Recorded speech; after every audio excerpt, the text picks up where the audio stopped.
16장입니다. 16장 13절이에요. 읽겠습니다. 시작. 하갈이 자기에게 이르신 여호와의 이름을 나를 살피시는 하나님이라 하였으니 이는 내가 어떻게 여기서 나를 살피시는 하나님을 배웠는고 함이라. 아멘. 한번 읽어보고 본문의 제목인데요. 읽어봅시다. 시작. 나를 살피시는 하나님을 배웠노라. 부제가 뭐예요? 하나님 보시기에. 이런 제목으로 말씀을 잠깐 나누도록 하겠습니다. 지난번에 우리는 하나님의 여러 가지 성품 중에서 나를 살피시는 하나님, 나를 보시는 하나님, 나를 살펴보시는 하나님, 지켜보시는 하나님, 나를 꿰뚫어 보시는 하나님, 나의 모든 것을 감찰하시는 하나님, 이 하나님에 대하여 좀 배웠어요. 여러분, 하나님은 나를 아시고 나를 이해하십니다. 우리 아멘 합시다. 나를 아세요. 이해하세요. 내 영혼의 체질을 아시고 내 영혼의 상태를 아세요. 하나님은 지금 내가 무엇 때문에 두려워하는지 아시고요, 무엇 때문에 힘들어하는지 아시고요, 무엇 때문에 괴로워하는지 아세요. 지금 내가 살고 싶은지, 지금 내가 죽고 싶은지 아세요. 지금 내가 무엇 때문에 살고 싶고 무엇 때문에 살기 힘든지 하나님은 아신다는 거예요. 그래서 여러분들 역대하 16장 9절을 보게 이렇게 말하는 거예요. 읽어볼까요? 시작. 여호와의 눈은 온 땅을 두루 감찰하사 전심으로 자기를 향하는 자들을 위하여 능력을 베푸시나니. 온 땅을 두루 감찰하신다, 지켜보신다, 이런 말이에요. 그럼 여러분들, 하나님은 나를 아신다라고 하는 말씀에 1차적인 근본적인 큰 의미가 뭘까? 하나님이 나를 아신다. 일단 이런 의미겠죠. 나를 아신다는 것을 살펴보신다는 거예요. 헤아리신다는 거예요. 안위하신다는 거예요. 위로하신다는 거예요. 나의 피난처가 되신다는 거예요. 우리 이런 찬양 있죠. 나의 피난처 예수 의지해요. 나의 피난처 예수 의지해요. 나의 가는 길에 거센 바람 몰아쳐와도 나의 피난처 예수 의지해요. 나는 영원히 주님 뭐예요? 사랑해요. 나는 영원히 주님 사랑해요. 세상 어떤 것도 나의 사랑 끊을 수 없네. 나는 영원히 주님 사랑해요. 이 찬양이잖아요. 이 의미는 상당히 좋고 맑고 따뜻한 의미인데 결국 이런 거예요. 한번 따라 합시다. 하나님이 내게 관심이 크시다. 관심이 크다는 거예요. 내가 너를 알려고 한다는, 내가 너를 이해하려고 무지하게 노력하신다는 거예요. 야, 지금 내가 네 편에서 살려고, 네 편, 너를 위하려고 얼마나만 애쓰는 줄 아냐? 이 이야기인 거예요. 그래서 내가 부족하고 네가 연약한 거 알지만, 너가 죄악투성인 거 알지만, 네가 일상에서 네가 나를 부인하고, 네가 날 늘 배신하고, 네가 날 떠나려고 하는 거 알지만, 나는 너를 계속해서 사랑하고 나는 너를 계속해서 돌보겠다라고 하는 의미를 갖고 있는 거예요. 여러분, 다윗이 시편 139편을 통해 이런 귀한 고백을 했어요. 우리가 하나님 앞에 드리는 고백이라고 생각하고 읽어볼까요? 읽겠습니다. 시작. 여호와여, 주께서 나를 살펴보셨으므로 나를 살펴보셨기 때문에 나를 아신다는 거예요. 2절이에요. 주께서 내가 앉고 일어섬을 아시고 멀리서도 나의 생각을 그냥 하시는 게 아니라 어떻게 하신다는 거예요? 밝게 하신다는 거예요. 3절이에요. 나의 모든 길과 내가 눕는 것을 살펴보셨으므로 나의 모든 행위를 익히 하시오니 여호와여, 네 혀의 말을 알지 못하시는 것이 하나도 없으시니다. 5절이 정말 좋아요. 읽겠습니다. 시작. 주께서 나의 앞뒤를 둘러싸시고 내게 안수하셨나이다. 성경에 보니까 주님의 손을 내게 얹어주셨다라고 번역되어 있고요, 주의 손으로 나를 붙들고 계시다라고 또 번역을 하고 있어요. 그래서 다윗이 뭐라고 고백을 6절인데요. 6절입니다. 시작. 이 지식이 내게 너무 기이하니 높아서 내가 능히 미치지. 하나님이 내게 감싸 안아 주시는 거, 보살펴 주시는, 손을 얹어 주시는 것이 너무 놀라서 내가 감히 측량할 수 없습니다라고 하는 고백인 거예요. 7절 읽겠습니다. 시작. 내가 주의 영을 떠나 어디로 가며 주의 앞에서 어디로 피하리이까. 내가 하늘에 올라갈지라도 거기 계시며 스올에 내 자리를 펼지라도 거기 계시니이다. 9절 10절 시작. 내가 새벽 날개를 치며 바다 끝에 거주할지라도 거기서도 주의 손이 나를 뭐하시며 인도하. 그 다음이요, 주의 오른손이 나를 붙드시리이다. 믿으십니까? 이런 거예요. 아브라함의 아내 사라가 임신하지 못하자 사라가 자기 몸종 애굽 여인 하갈을 남편에게 주었죠. 그래서 자녀를 보려고 했어요.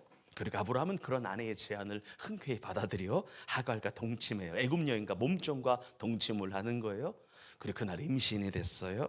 그러면 하갈은 자기가 임신됨을 알고 임신함을 보고서 임신 못하는 본 부인 여주인 사라를 뭐하기 시작해요? 멸시하고 괄시하고 학대하기 시작해요. 그러면서 본부인 사라가 너무나 억울한 나머지 남편에게 찾아가서 하소연을 하는데 아브라함은 뭐라고 말해요? 당신의 눈에 좋을 때라 하라고 이야기하면서 하갈에 관한 모든 처분을 사라에게 넘겨요. 그러면서 이제는 전세가 역전돼서 사라가 하갈을 학대하기 시작하는데 학대가 얼마나 심했는지 하갈이 사라를 피해 도망가게 되지요. 그런데 하갈은 도망하면서도 억울한 마음을 금할 길이 없는 거죠.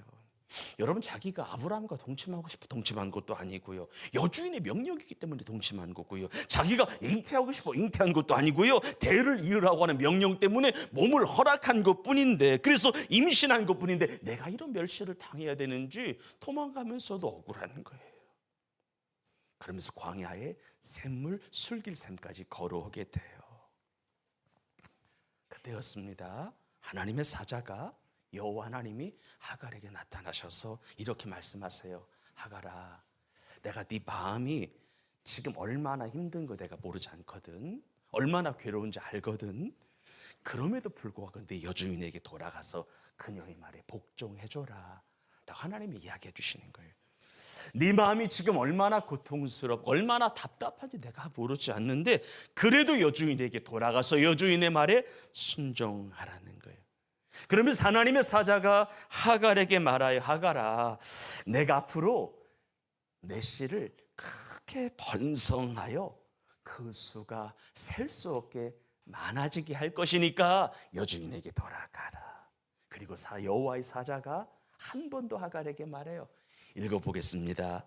시작. 여호와의 사자가 또 그에게 이르시되 내가 임신하였은즉 아들을 낳으리니 그 이름을 이스마엘이라 하라. 이는 여호와께서 내 고통을 뭐 하셨습니다. 들으셨습니다. 들으셨습니다. 그때 하갈이 너무 억울해서 마음을 움켜쥐고 있는 자신에게 나타나셔서 말씀 주시고 축복을 언약하시며 내 모든 고통을 아신다라고 하시면서 안위해 주신 하나님께 이런 믿음의 고백을 하나님 앞에 드리는데요. 한번 읽어보겠습니다. 시작. 하갈이 자기에게 이르신 여호와의 이름을 나를 어떤 하나님이라 하였으니, 나를 살피시는 하나님이라 하였으니, 그 다음이요, 이는 내가 어떻게 여기서 나를 살피시는 하나님을 배웠는고가 함이라. 아멘. 내가 여기서 하나님 만날 줄 몰랐다는 거예요. 여기서 나를 살피시는 하나님을 이곳에서 내가 보게 될 줄 몰랐다는 거예요. 그럼 하갈은 지금까지 한 번도 받아본 적이 없었던, 남편에게도 못 받았던 그 사랑을 하나님으로부터 경험하게 됩니다. 하나님의 안위였어요. 하나님의 포근한 하나님의 사랑을 이 순간에 처음으로 사랑이라는 걸 느낀 거, 이 사람이. 이처럼 하나님은 하갈의 연약함만 아시는 것이 아니라 우리 연약함도 아신다. 내 고통을 아신다. 내가 힘들고 무엇 때문에 힘들고 무엇 때문에 이런 어려움 속에 있는지 하나님은 아신다. 그리고 나를 살피신다.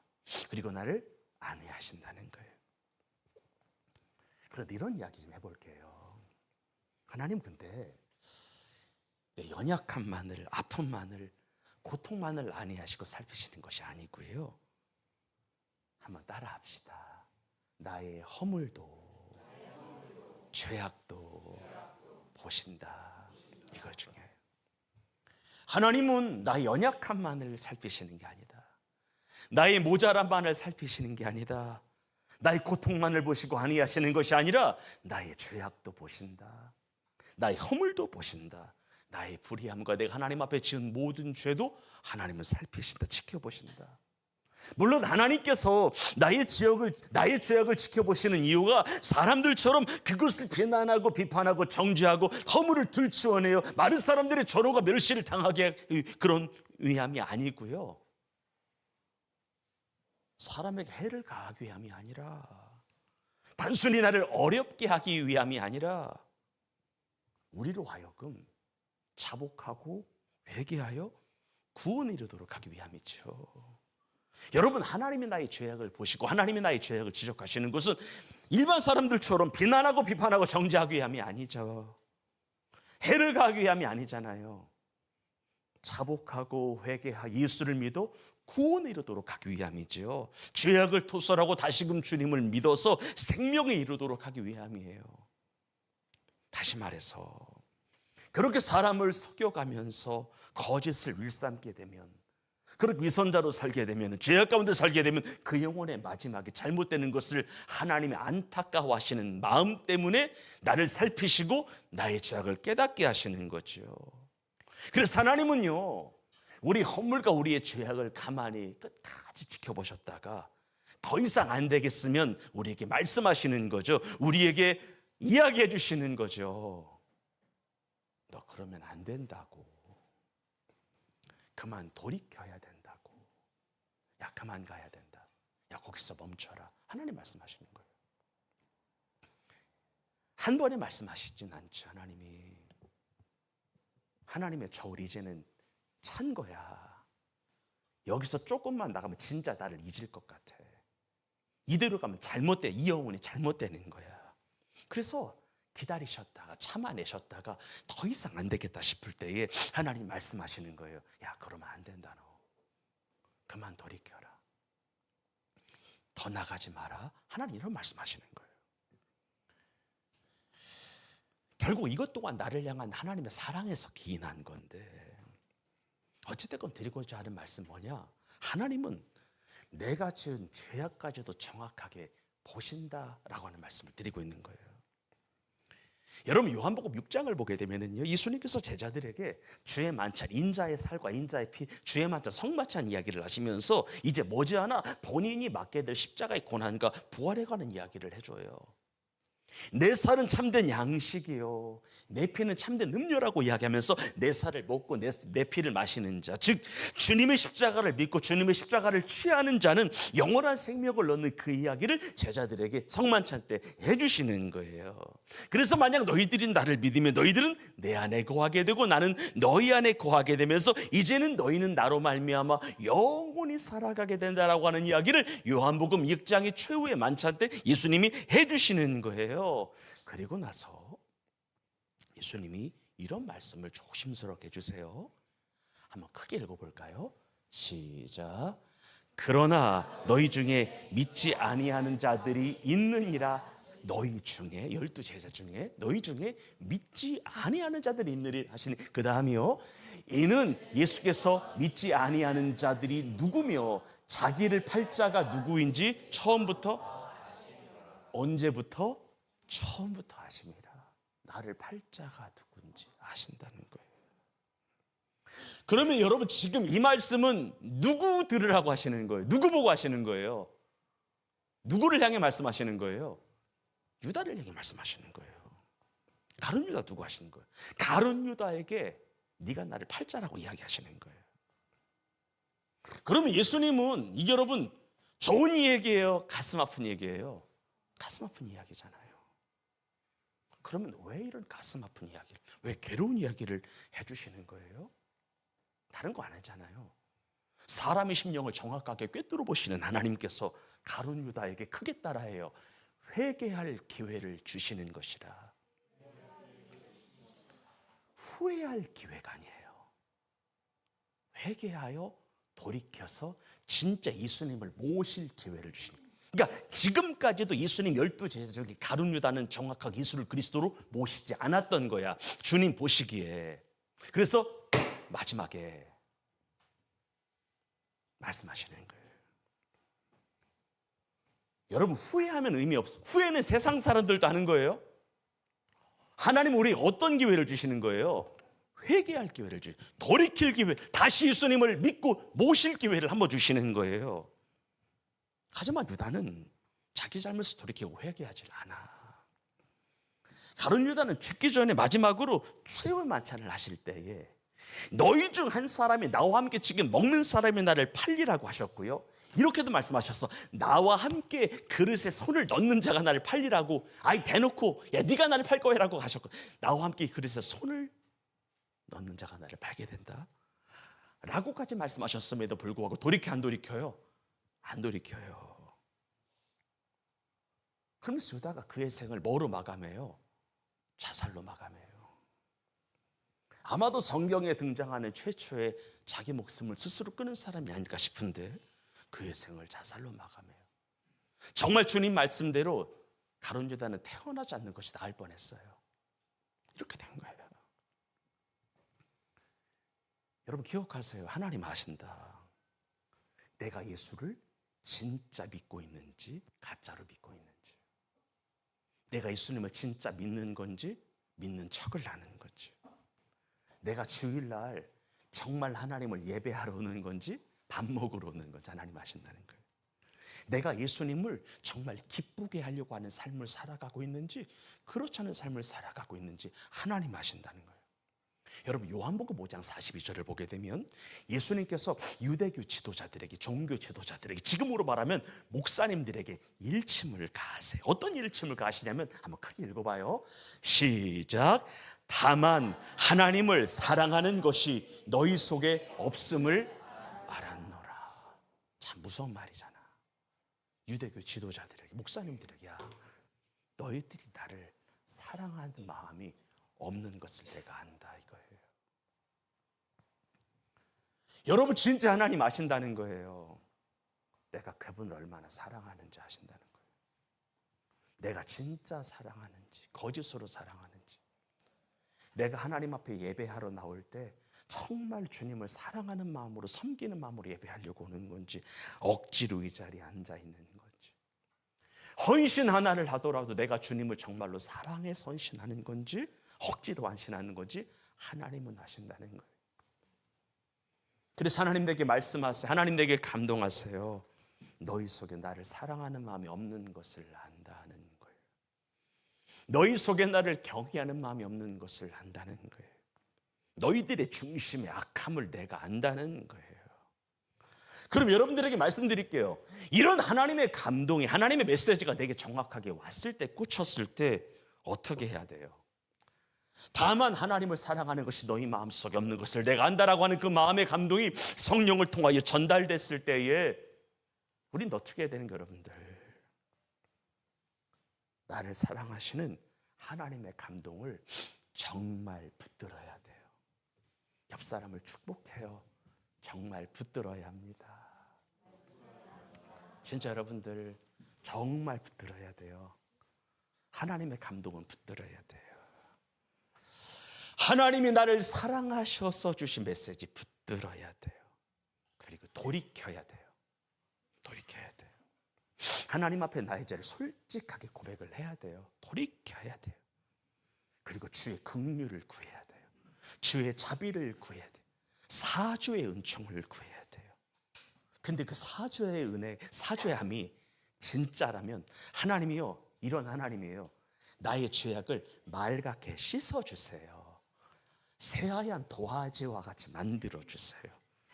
여러분 주홍빛 같은 죄도 용서해 주시는 분이 하나님이십니다. 그래서 그분이 하나님이신 거예요.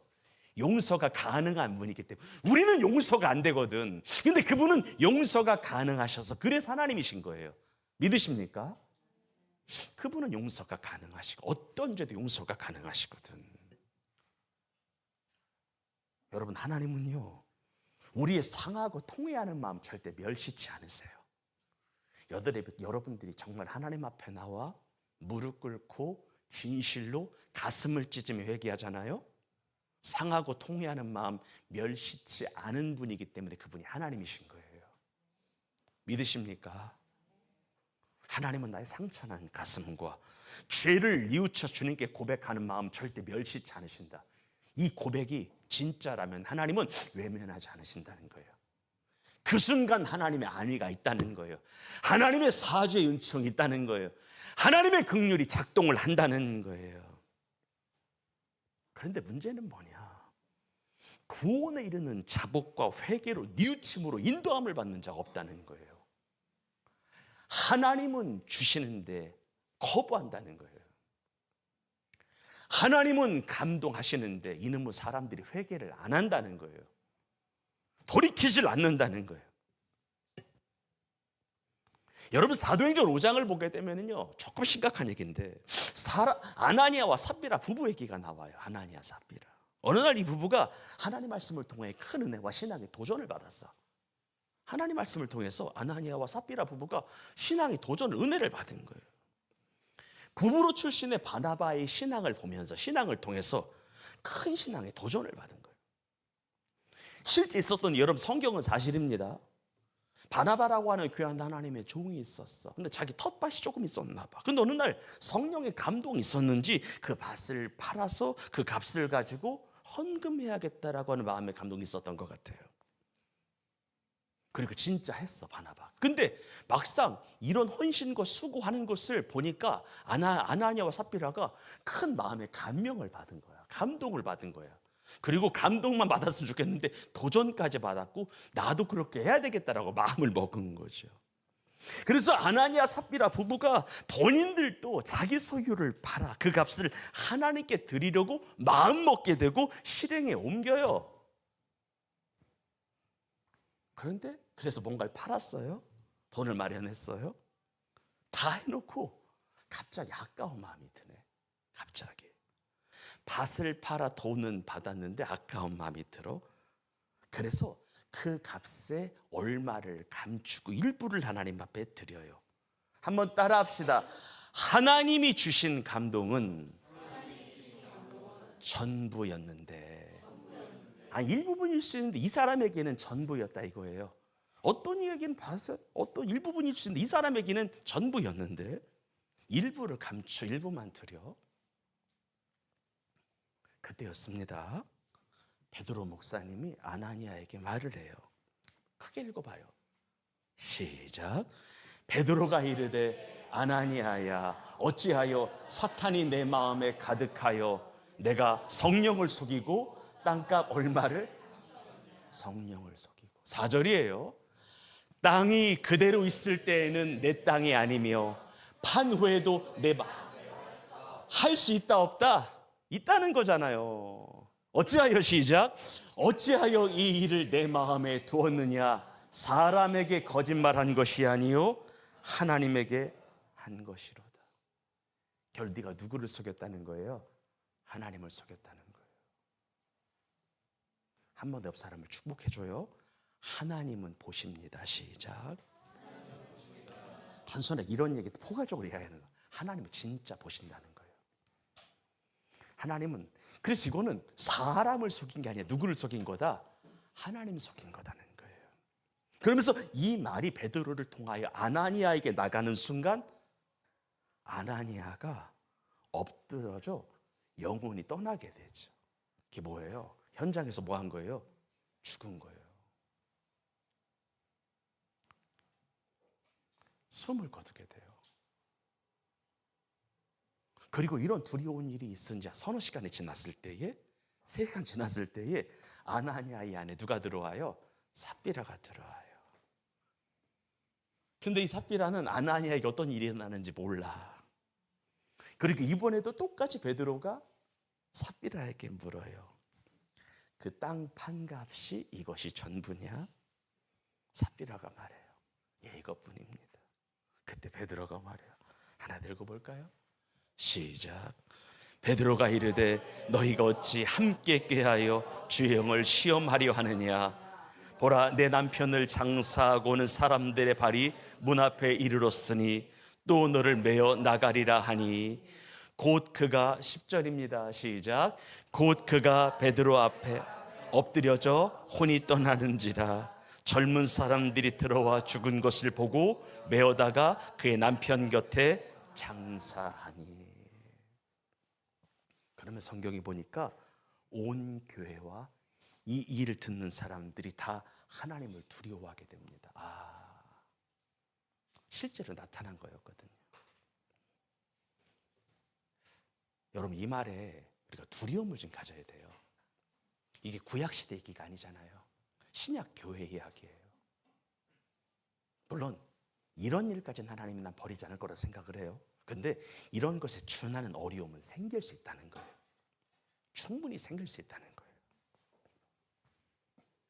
마지막으로 하나만 더 볼게요. 그런데 여러분들, 이렇게 주님 말씀에 거절하여 멸망당하는 사람들도 있는데 반하여 죄를 늦추고 회개하여 다시금 생육을 얻고 은혜를 입는 자가 있더라고요. 다윗 같은 사람이 되어야 되는데, 분명히 다윗은 하나님 앞에 번제를 했어요. 그것도 하나님의 마음에 합한 자라고 하는 인정까지 받은 자가 지은 죄 치고는 대역죄를 졌어요. 간음을 저질렀으니까.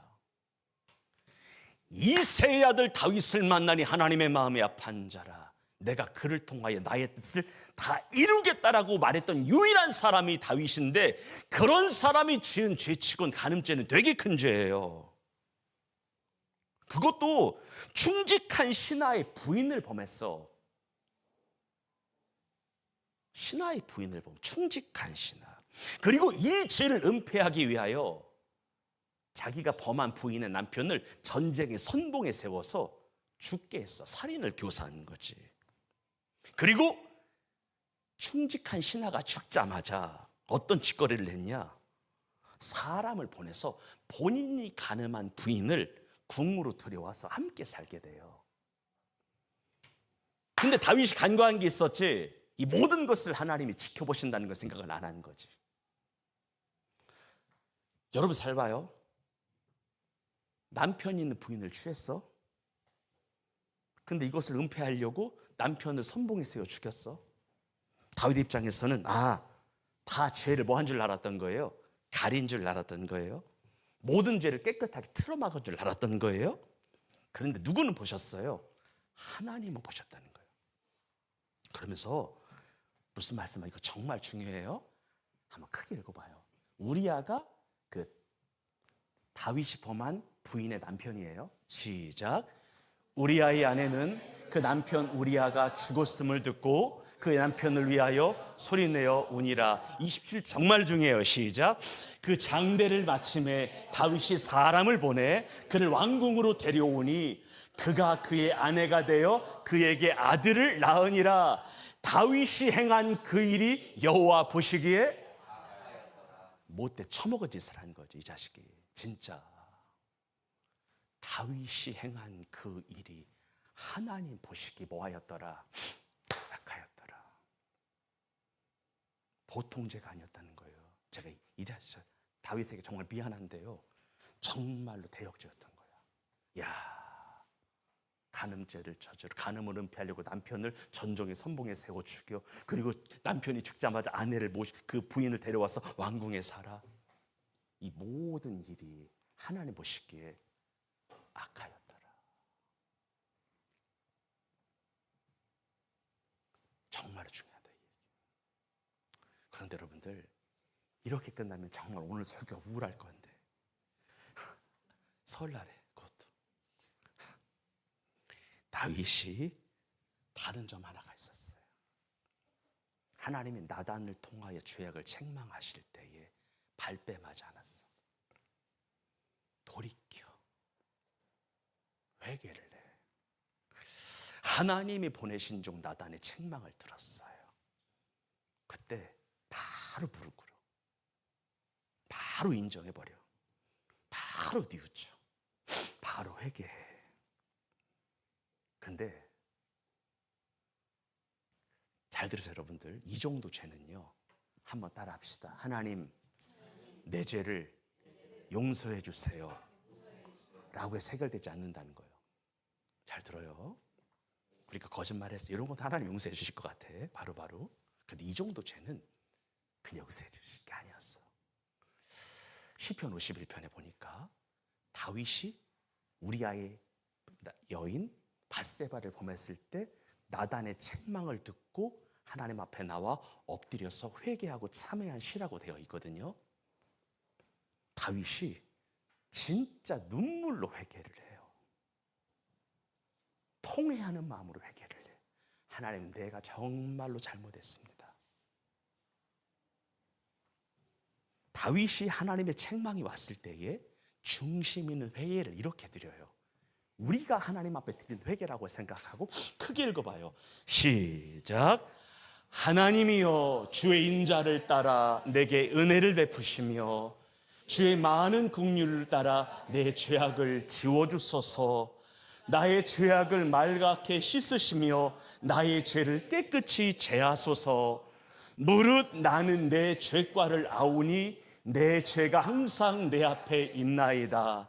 내가 주께만 범죄하여 주의 목전에 악을 행하였사오니 주께서 말씀하실 때에 의로우시다 하고 주께서 심판하실 때에 순전하시다 하리이다. 5절 시작. 내가 죄악 중에 출생하였으며 어머니가 죄 중에 나를 잉태하였나이다. 보소서, 주께서는 중심의 진실함을 원하시오니 내게 지혜를 은밀히 가르치시. 보소서, 주께서는 중심의 진실함을 원하시오니 내가 은밀히 가르치리이다. 7절 시작. 우슬초로 나를 정결하게 하소서. 나를 정하리이다. 나의 죄를 씻어주소서. 내가 눈보다 희리이다. 여러분 집에 가셔서 진짜 51편 읽어봐요. 중심의 진실함을 원하시는 하나님, 내가 하나님 보시기에 하나님의 마음에 합한 자라고 하는 인정까지 들었던 나인데 이제는 내 영이 부패하고 음란에 취하여 내가 하나님 앞에 큰 실망을 안겨드렸나이다. 내 마음이 더러워졌나이다. 육신이 더러워졌나이다. 나의 심령이 더러워졌나이다. 하나님, 내 죄를 용서해 주세요. 침상을 적시며 회개합니다. 침상을 적시며. 여러분, 우리가 인생 살아가며 신앙생활 살아가면서 침상을 적시는 회개를 해본 적 있나요? 다윗처럼요. 그랬더니 하나님 용서해 주신 거예요. 결론 맺을게요. 사람은 몰라도 하나님 아시지요. 사람 속일 수 있어도 하나님 속일 수 없죠.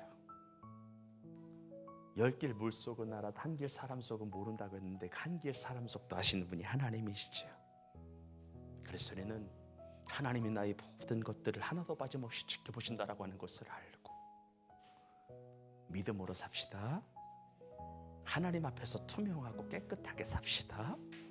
하나님께서 나의 마음을 감찰하사 정직한 자를 기뻐하시고 마음이 깨끗한 자에게 은혜 베푸시는 것을 알고 하나님 보시기에 선하고 깨끗한 삶으로 영광 돌리시기를 주님의 이름으로 축원합니다. 하나님 아버지 감사해요.